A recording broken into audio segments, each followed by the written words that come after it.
everybody. Welcome back to Paint Drinks. My name is Sarah Lovner. And my name is Isabel Santine. And today, continuing our Disney mini-series, we are talking about the 80s Disney movies. Woohoo! Yes! This is when I start getting into movies more as the 80s for some reason. Yeah. Like in general, I don't know why. Right. Maybe it's because my mom and aunts all grew up in the 80s. I don't know. Yeah. I mean, that tends to happen.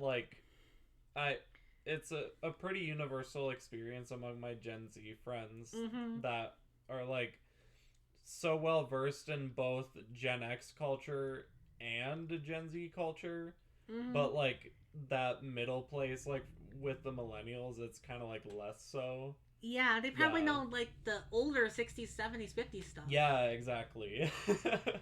Well, even though I have a dry throat today, I got myself some water, which is essential for anyone who's recording, by the way. Yeah, for real. I'm not gonna do this just because I'm so looking forward to talking about some of these movies. Me too. Unfortunately, we're gonna start with one that I haven't seen called Midnight Madness. Haven't heard of it.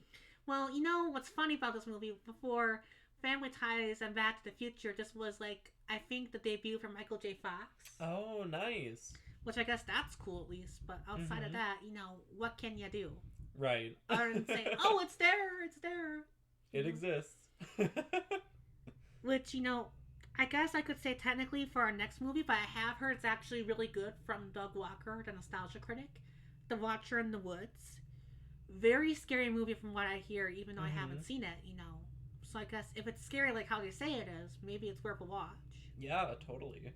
And then there's Herbie Goes Bananas, which, we talked about Herbie enough.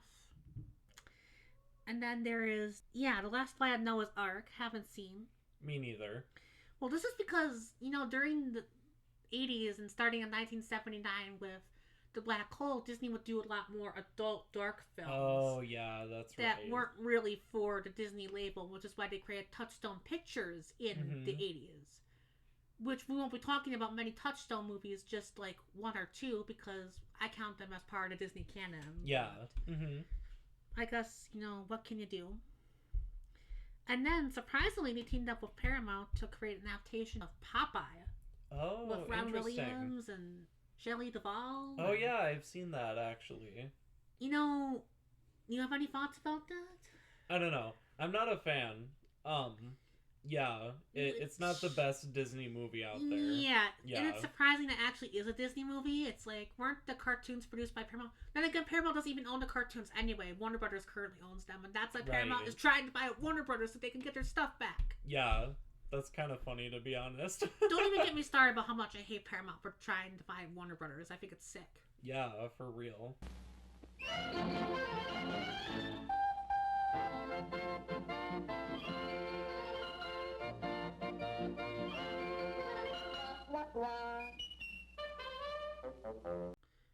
But whatever. At least, what can I say about the movie that's actually good? Robin Williams, always awesome. Yeah, for sure. Can't hate him. Shelley Duvall, R.I.P. She was always awesome. And this movie came out the same year as The Shining for her. A movie in which she absolutely hated being a part of. Right, yeah. I've heard horror stories about her experiences on set. Yeah, Stanley Kubrick wasn't very nice to her, sadly. But thankfully, after these two movies, she would later on do her own personal projects, being involved, as a producer and stuff like that. That's cool. So I'm happy to see that she turned her career around until, she retired around. Well, her career in the 21st century compared to the 20th is funny because, she was in two movies in 2000 and 2002, then retired from acting. Sure. Made a really disturbing appearance on Dr. Phil where he exploited her in 2016. Oh, yikes. And then returned to acting one final time in 2023 before she died in 2024.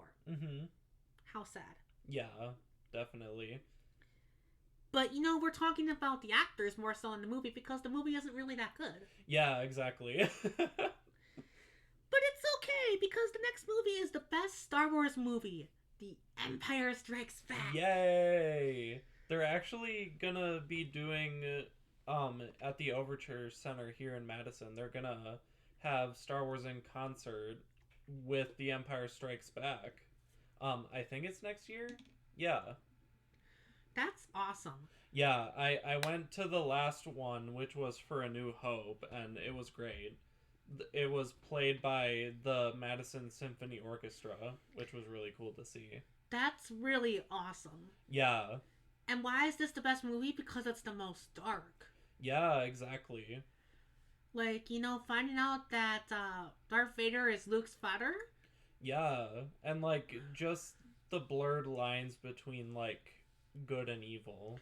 It's a masterpiece in my opinion. Well, the lightsabers can already tell you, I mean the political party lightsabers, excuse me. Yeah. Who's good and who's evil.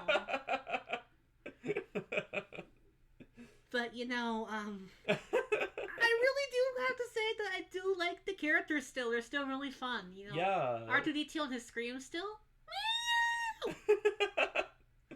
Yeah, and the part where C-3PO gets blown to bits, that's funny too. Ah! Which is funny that in the Lego Star Wars Complete Saga video game, it's the worst chapter to play. It's so unfun. Mm-hmm. Those vehicle levels in the game suck horribly, and there's 2 of them that are the worst in that chapter. For real. But you know what? It's okay, because the movie itself is still fantastic. Absolutely.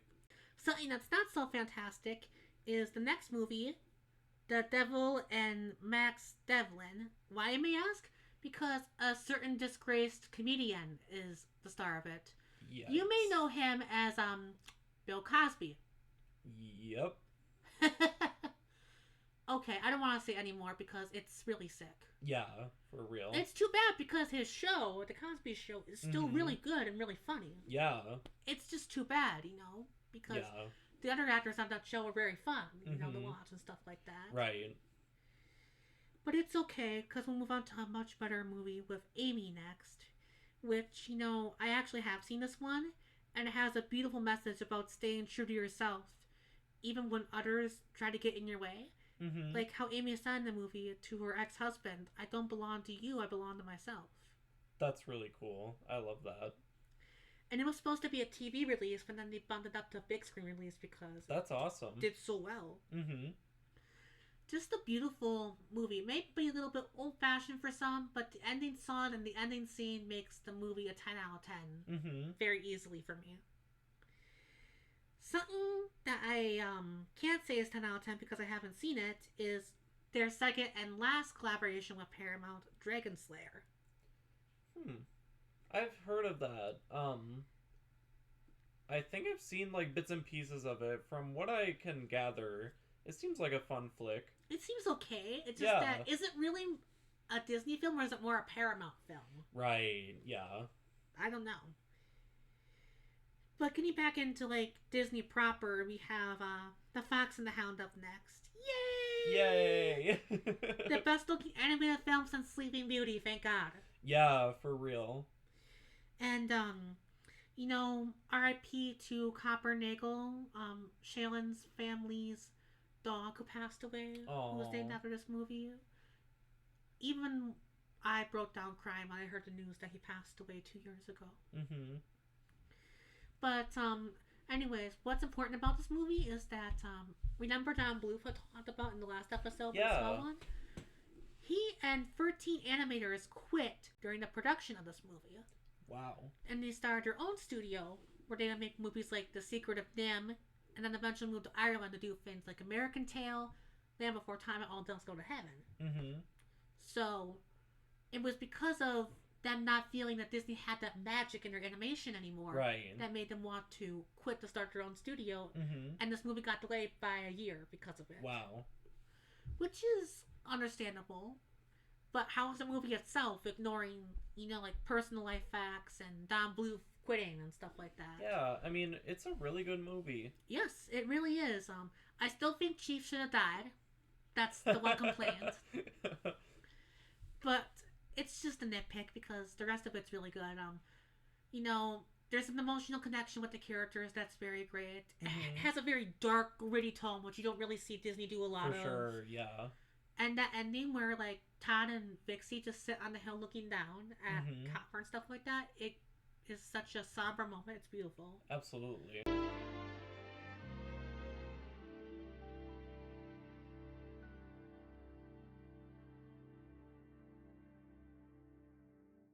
And then that song that plays when, like, Widow Tweed has to give up Todd. It's so sad. Mm-hmm.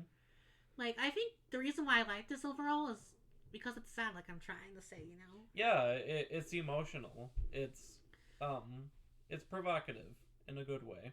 Which is why when we get to the 2000s, I'm going to have a lot to dislike about Fox and the Hound too. Mm-hmm. Have you seen Fox and the Hound too? No, I haven't. Sue, save yourself the trouble and don't ever watch it. Fair enough. Up next is Condor Man, which I haven't seen. And then there's The Great Muppet Caper, which is your favorite. Tell us why you love it. I don't know, just like the idea of like a heist movie, except like done like with these silly little puppet guys and like yeah, I mean, it's a fun story, you know. Yeah, exactly. And like, I don't know, it just kind of turns the tropes of the genre onto its head a bit, and I enjoy that about it. Well, and you know what's funny is that it's the only one of the 3 original movies I haven't seen, and it's the only one to be directed by the man himself, Jim Henson. Oh, wow. Of all fans. Yeah, I mean, that tracks. And I mean, what can you say about Jim Henson that hasn't been said before? Like, you know, we didn't talk about in the last part, but I'll mention it here. Jim Henson's such a creative, wonderful guy. For sure. Like, you know, he didn't want to do Sesame Street originally because, you know, he wants puppetry to be seen as something that both kids and adults could enjoy, not just the preschoolers. Mm-hmm. But then he did it anyway because he appreciated what Miss Joan Cooney was going to do for, you know, preschoolers. Mm-hmm. And then he got Muppet Show made eventually and got his dream come true. Yeah. Even though it took a lot of work and an SNL gig that went horribly with the cast members calling them mucking puppets. That's kind of crass. Yeah. Yeah. But at least, you know, he got his ideas made. He left us way too soon. Yeah, for sure. But Great Muppet Caper will be one of his crowning achievements, just like the original Muppet movie. Totally. And the next Muppet movie, which we'll get to in a bit. For sure. But anyways, up next is Night Crossing. Haven't seen it. Neither. But up next is one of the coolest movies Disney has ever put out. And that would be Tron. Yes. Tron is fucking insane in terms of the visual effects. Mm-hmm. Like, absolute trailblazer. Like, yeah. I mean, sure, the tracksuits look like pajamas, you know? But outside of that, the 80s CGI is just so cool. Yeah, like, you could never make it look like that today. Mm-hmm. And then what else is good about the movie? There's some beautiful scenes in the human world at nighttime that are very nice to look at. Totally, yeah. The music by Wendy Carlos is just fantastic. Mm-hmm. Which, you know, she rocks for anything she does. And, you know, what else is good about the movie? It's just so iconic. For real, yeah.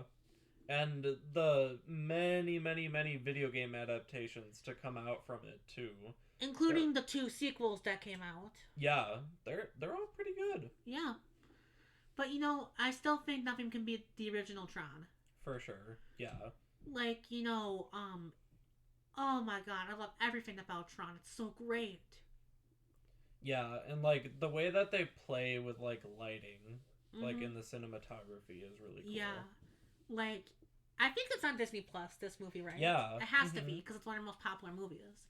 So, if it's on Disney Plus, which I assume it is, do yourself a favor and watch it.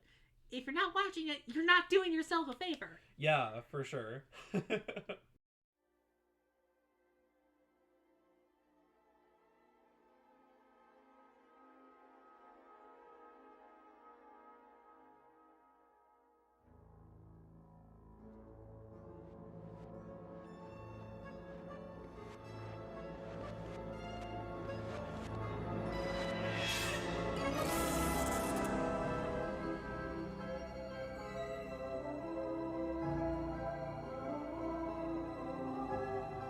Next is Tex, which I haven't seen.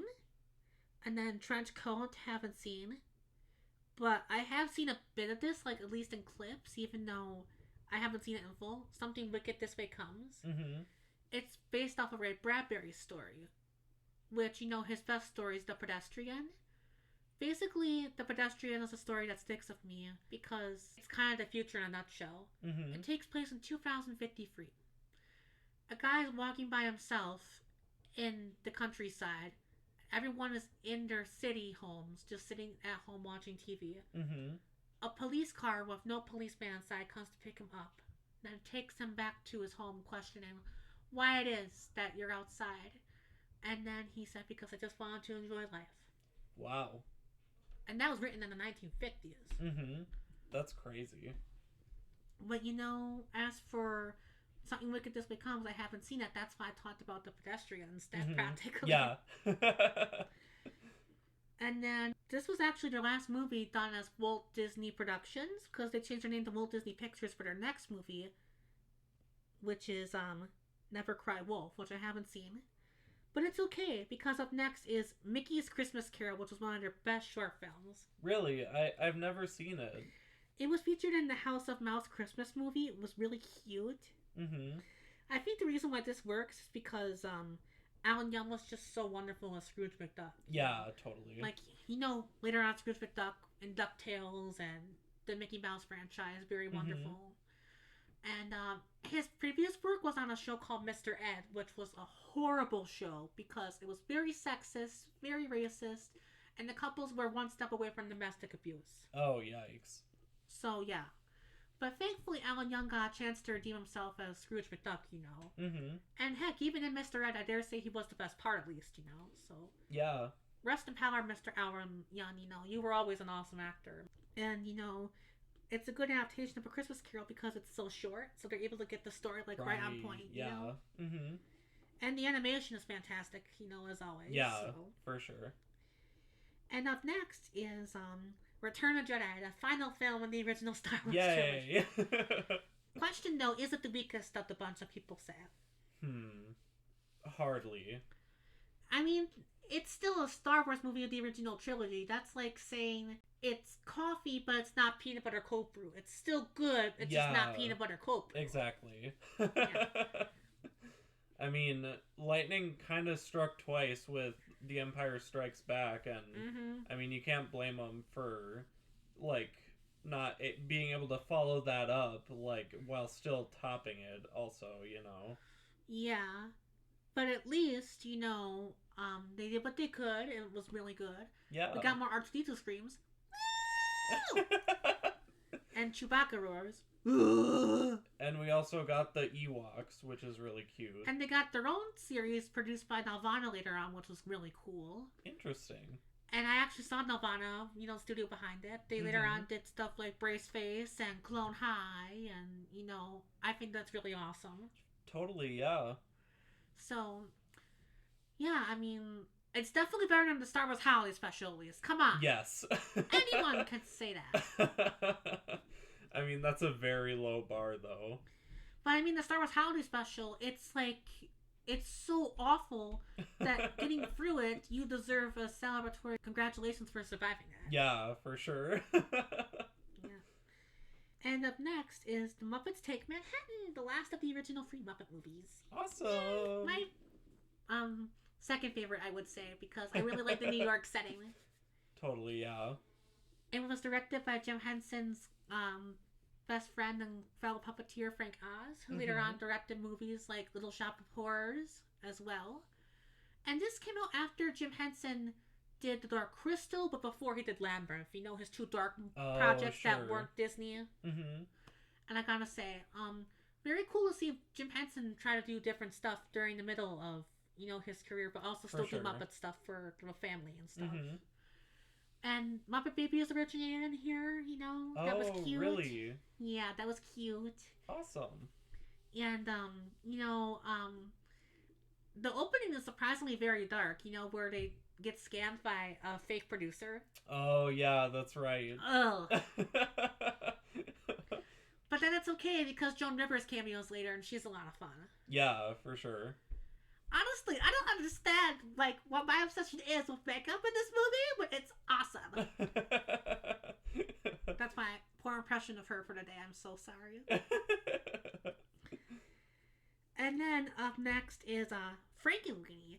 Yeah, Disney themselves didn't do many movies in 1984. They only did this, which was directed by a guy who you would know as Tim Burton. Wow.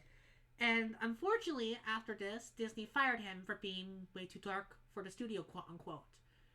They say that even though their next movies to come out would be just as dark. Right, exactly. Yeah. But it's okay, because it worked out for the best. You know, Paul Rubens, our IP, unfortunately, gave Tim Burton the directing job for Pee-Wee's Big Adventure. Totally. And then, you know, because of that being successful, he got to direct Beetlejuice and Batman, and had a very good career, you know. And Nightmare on Halloween, too. Yeah, which we'll get to in the next part, even though he actually didn't direct that. Oh, he didn't? We'll talk about that when we get to Nightmare Before Christmas. It's a long story. Oh, but sure. He was the producer and came up with the idea, at least. Gotcha. You know? Gotcha. And then up next is we're getting into Pixar at long last. The reason why we did this in the first place. Woohoo! Their short film before they were Pixar, The Adventures of Andre and Walibi. It's 80 CGI at its finest. Yeah. And it's a cute story, but it's like only a minute and a half long. Yeah, for real. Like, you can't even screen that in a theater. I mean, you could, but like as a preview or something, you know. Yeah. But you know what? At least it went with audience better than Return to Oz next year. Which is too bad, because I actually like Return to Oz. Really? I'm not sure if you've seen Return to Oz. No, I haven't. Okay, so basically, people were complaining that it was too dark compared to the 1939 Wizard of Oz by MGM, you know. Mm-hmm. I know the Wheelers are very dark, yes. Princess Mombi and her 30 heads, even though they're fantastic, you know, still very scary and dark. Mm-hmm. But the real horror is the beginning of the movie where Dorothy's in Kansas. They want to give her shock therapy to make her forget about Oz because Aunt Em and the crew thinks that she's whack. Oh, wow. And then, basically, when she's there, the power goes up before they can shock her. Mm-hmm. And then we hear screams, and then the girl rescues Dorothy and says to her, there are patients who've been damaged by the shock therapy that are locked up and can't get out in the cellar. Yikes. And then they have to escape, and they are going through a dark hospital, and then they escape and then get caught by the nurse who says, so! And then she chases after them. It's so horrifying. That's the true horror part because it's so close to real life. Yeah, for real. Oh my god. Mm-hmm. And you know, this movie was directed by somebody who directed nothing else but a Clone Wars episode. He was just an effects artist, usually. That's funny. But he really did a good job making this movie. True. Mm-hmm. Like, it's really good. And the stop motion by Will Vinton is fantastic. Mm-hmm. And, you know, Will Vinton Studios later on got bought up by the founders of Nike and became Laika, the studio behind my favorite movie, Coraline. Ooh. Which I'll talk a bit about more next time. Mm-hmm. And then, you know, it's just really good movie. I really think it's really awesome. And I love it because it's scaring the shit out of kids. Mm-hmm. But, you know, I saw it when I was a kid and I loved it, so. Yeah. The thing is that, like, family friendly doesn't have to mean not scary. Right. And I mean, the 80s was good for that stuff, like Secret of NIMH, The Witches, this, Labyrinth by Jim Henson. Exactly. Oh my god. And continuing that trend is The Black Cauldron. But unlike Return to Oz, this movie, well, to be nice, it has fantastic animation, my god. Mm-hmm. And the end credits song is really good. But the characters are very bland, or they're very annoying. The story isn't that fantastic. And even the music by the great late Elmer Bernstein, you know, the guy who did freaking Ghostbusters. Right, It just sounds like the Zool theme over again. It's too bad. Yeah. Because, you know, there are some good things to say, like the animation, you know. Mm-hmm. But it did so horribly when it came out that it lost to the Care Bears movie. Damn. Yeah. Which at least helped Nelvana stay open because they weren't doing well during that time. Right. But still, it's like, you know, yeah, I just can't believe that they made less money than the Care Bears movie. Yeah. Well, how did the Care Bears originate? Were they like toys? They were toys, yeah. Yeah. They were cute toys, don't get me wrong. But, yeah. You know. But another one of those 80s toy properties, like versus animation tie-ins. Yeah, versus like your big animated epic fantasy, you know. Yeah, exactly. But it's okay, because Disney would try fantasy later again in the 2000s with the Chronicles of Narnia, and that would turn out much better. Absolutely. And then, continuing with stuff I haven't seen, there is The Journey of Natty Gann, haven't seen. One Magic Christmas, haven't seen. And then The Great Mouse Detective I have seen, and it's one of their best 80s movies. Cool. 80s Disney gets really good during the late 80s, in my opinion. Mm-hmm. Well, I guess you could say it started with 1984 or 5. Yeah. But 86 is when they released Great Mouse Detective, and that was a really good movie. Mm-hmm. Because it's a good mystery plot. The animation, once again, is fantastic. Vincent Price as the villain is fantastic. And it's really funny, too. Yeah, I haven't seen it, but... There's a really scary opening if you do watch it, Joel, so be warned. Okay, fair enough. But it is a really good movie. I like it a lot. It's cute. And then there's Fly the Navigator up next, which my mom has seen, but I haven't, sadly. And then there's Pixar's second short and their first as an official company, Luxo Jr. Ooh. I love Luxo. Yeah. So cute. Such a cute little guy. But I mean, there's nothing else I can really say to it because it's just another little test animation, like Andre and Wally-B. It was more of a test animation than an actual short. Right. But it also was a demonstration of the technology at the time, which was pretty impressive. I was going to say, but on the other hand, it was a demonstration of what was at the time, and it's good. And up next is Benji the Hunted, haven't seen. Pixar's first short, Red's Dream, which... Again, it's cute, but it's more of just like a test animation. Right, yeah. Just kind of testing the waters, seeing what they can do. But it's good, because, Pixar did make fantastic movies later on down the line. And I can't wait to talk about their 2000s movies. Yeah, same. And then The Brave Little Toaster is up next. Haven't seen that, sadly. Neither. And then they did Snowy River 2, even though they never did the first one. So, that makes no sense. Yeah, what the heck? But it's okay because their best 80s movie is up next. Who Framed Roger Rabbit? Yay! Even though it's technically a Touchstone Pictures movie, I had to include it because I count this as Disney proper. Yeah, I love this movie.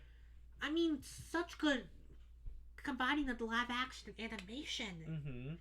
Like, I feel bad for Richard Williams because he was working 30 years on The Thief and the Cobbler, Right, just to have it stolen in the end.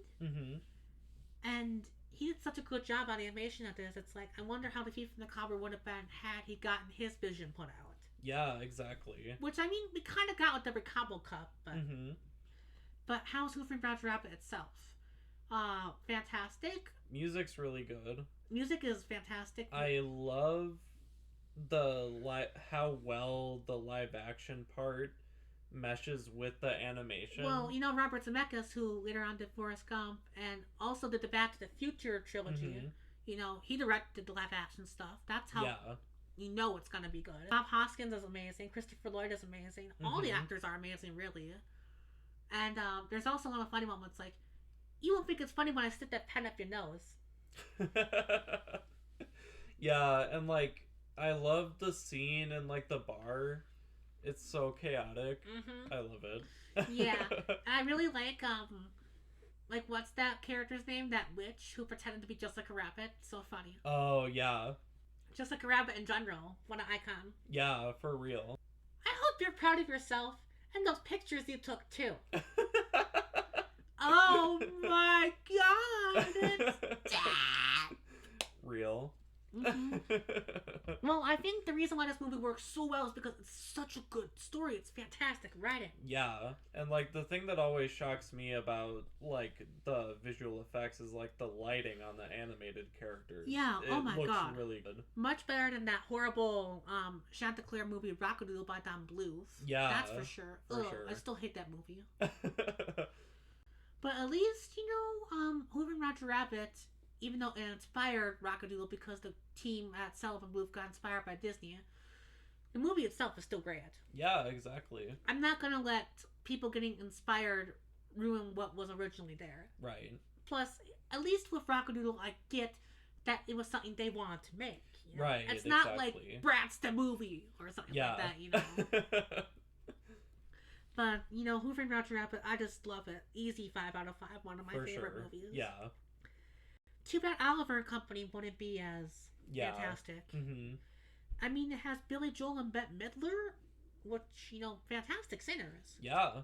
But this movie's just average. For sure, yeah. Even though the animation is surprisingly very nice, it fits New York City very well, you know? And then I consider this like the first proper Pixar short because it has like more screen time to tell a story. Right. It's their fourth short film, Tin Toy. Ooh, I love that one. Isn't it cute? Yeah. The little toy, like, getting ready to, please a very ugly looking baby. Yeah. Baby aside, it's a very cute short. And for sure. Because, CGI wasn't as advanced yet to do humans, I think making most of the characters toys was a very smart move. Yeah, absolutely. Similar to, Toy Story 1, how that was a smart move, too. Yeah. But it's okay because we see CGI progress, and we're going to talk about it later on down the line. About, how WALL-E looks really fucking fantastic, even almost 20 years later. Like, compare WALL-E to Toy Story even, and then compare Toy Story to something very recent, like Elemental. You know? For sure. Like, the evolution of CG is just fantastic. Totally, yeah. And then we have Honey, I Shrunk the Kids next. Which, honestly, if that happened to somebody in real life, that would be horrible. Right. But, I mean, how's the movie itself? Very cool effects. That's probably the highlight. Yeah. And, it's cute enough, I guess. It's just that there's nothing really that stands out about it. Yeah, agreed. But it's cute for what it is. If you want to watch it one time, no harm. Yeah, for sure. Then Cheetah is next. Haven't seen. And then the Disney Renaissance begins with The Little Mermaid. Oh my gosh. Oh, you know how beautiful this movie looks? Yeah. And like the songs and like I just love the characters too. Yeah. Very good story. I don't like the sort of dumb blonde bitch character that Ariel plays a little bit. Right. Yeah, but in the original story she has to kill the prince to go back to the water, but then she doesn't, and then she kills herself instead. Right. By jumping in the water. Yeah. I'm happy to change the ending for this because the ending makes me cry every time. Yeah, for sure. And Ariel's actually the first trans Disney princess, so. Because really how cool. She wanted to be human, but she's a mermaid? Yeah. It's a trans allegory. Yeah. And, I literally cry every time I see Part of Your World. It's such a beautiful song. Yeah, for sure. And they almost cut it from the movie. Really? Jeffrey Katzenberg, who you're going to hear me bitch about in the next episode because he cut The Love Is Gone from A Christmas Carol, decided he didn't want it in the movie, but then people had to protest for it to stay in, and then they won it, actually, thank God. That's good. Because I couldn't imagine a movie without it. Such a beautiful song. For sure, yeah. And, like I said, the animation, this is the best animation they put out in 30 years. Yeah, exactly. And it's like, between that and then the funny, memorable characters and the fantastic villain and... Yeah. Oh, I could watch this movie a million times and never get sick of it. Same here. The part where she, brushes her hair with the fork is so funny. I always piss myself laughing every time. It's so funny. And then ending the 80s, at least I think we're ending the 80s. Yep, we're ending the 80s with Pixar's fifth short and final short that we're going to talk about because it's their last original short. At least I think it is. Or if they did original shorts, they were just with the movies, Right. But this is like when they were doing test animations. Yeah. Knick Knack, which is my personal favorite of the... Yeah, Knick Knack is great. Yeah, it's so cute. Although you have to go to YouTube to watch the comparison of the edited versus the unedited version, right. Because then you'll see some differences. It's funny how John Lasseter edited it because he felt uncomfortable with some things being a dad, but then he turned out to be kind of a bad person. Yeah, for sure. I just find that funny. But you know what? It's still a good short. Yeah.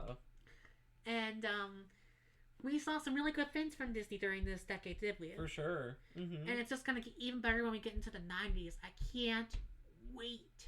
Me neither. Until next time. Take care, and the Pink Cafe is now closed. Bye.